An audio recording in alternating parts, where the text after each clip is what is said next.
தமிழ்நாட்டுடைய முதலமைச்சருக்கே பார்த்தீங்கன்னா என்ன ஃபுல் டெடிக்கேட்டடாக வரான், எல்லா மாவட்டத்துக்கு வரான், எல்லா இந்த வேலையும் பண்ணுறாங்க பொழுது சரி இளைஞர்களில் ஒரு வாய்ப்பு கொடுத்து பார்க்கலாம்.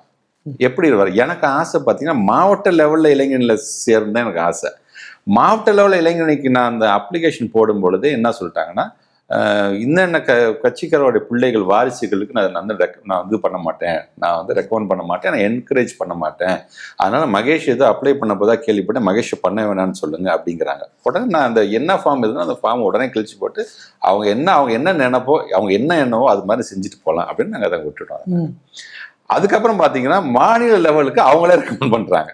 ஸோ அவன் டெடிக்கேட்டடாக இருக்கான், இவன் சும்மா வந்து எல்லாத்துக்குமான ஒரு நோட்டீஸில் பேர் போடணுங்கிறதுக்காக அவன் பொறுப்பு வேலை, இவன் டெடிக்கேட்டடாக இருக்கான் அப்படிங்கும்போது அப்பயும் என்கிட்ட என்ன சொல்கிறாங்க, ஜனவரி மாதம் 30 எனக்கு அறிவிப்பு வருதுன்னா 28, 29 நைட்டு எனக்கு ஃபோன் பண்ணி தலைவர்கிட்ட, அப்போ கலைஞர் தாத்தா இருக்காங்க, தலைவர்கிட்ட நான் சொல்லியிருக்கேன் மேக்ஸிமம் 99% உனக்கு கன்ஃபார்ம் ஆகலாம், ஆகாமலே போகலாம், அது என்னால் உத்தரவாதம் கொடுக்க முடியாது, இருந்தாலும் ஒரு வார்த்தை சொல்கிறேன் அப்படின்னு சொல்லிட்டு நாங்கள் விட்டுட்டாங்க. அப்புறம் அந்த அறிவிப்பு வந்துச்சு. அந்த அறிவிப்புலேருந்து தொடர்ந்து நாங்கள் ஓடுனது இளைஞர் சார்ந்து தமிழ்நாடு முழு சுற்றி வந்தது. அது எல்லாத்தையும் அவங்க பார்த்துட்டே இருந்தாங்க. அப்போ 2016 எலெக்ஷன் வருது. 2016 எலெக்ஷனில் வந்து வாய்ப்புக்கு விண்ணப்பிக்கலாம் அப்படின்னு நான் விண்ணப்பிக்கிறோம். நாங்கள் விண்ணப்பிக்கும் போதே பார்த்தீங்கன்னா அந்த பேச்சுவார்த்தையில் காங்கிரஸ் வந்து கண்டிப்பாக எங்களுக்கு இந்த நான் என்ன தொகுதி கேட்குறோம் அந்த தொகுதி வந்து காங்கிரஸ் கேட்குது அப்படின்னு சொல்லி அவங்க ரொம்ப ஃபைட் பண்ணாங்க. அப்போ வந்து EVK சிலங்கொண்டன் வந்து அது தலைவராக இருந்தாங்க.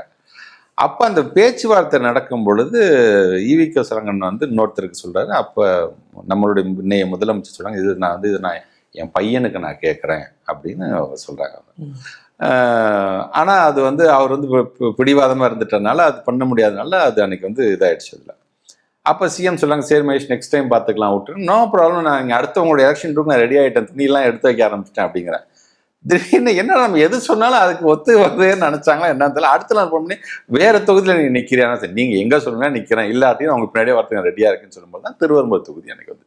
ஸோ இப்படி கொஞ்சமாக இதில் எனக்கு பெரிய பாடம்னு பார்த்தீங்கன்னா இளைஞரணி செயலாளரானதுக்கு துணை செயலாளரானதுக்கு மட்டும் தமிழ்நாடுமே சுற்றுனது, பொதுக்கூட்டத்தில் மிகப்பெரிய கூட்டத்துக்கு முன்பு பேசுகிற ஒரு வாய்ப்பு கிடைச்சது, ஒரு தத்தி புத்தி ஏதோ ஒன்று பேசிட்டு ஒரு 10 நிமிஷம்னாச்சும் பேசிட்டு அது வந்தால் போதும்பா அப்படிங்கிற மாதிரி. ஸோ இந்த கருத்துக்கள் இதெல்லாம் வர தான் கொஞ்சமாக நாங்கள் வந்து இதில் முழுமையாக அதில் வந்துட்டேன்னு தான் சொல்லுவேன்.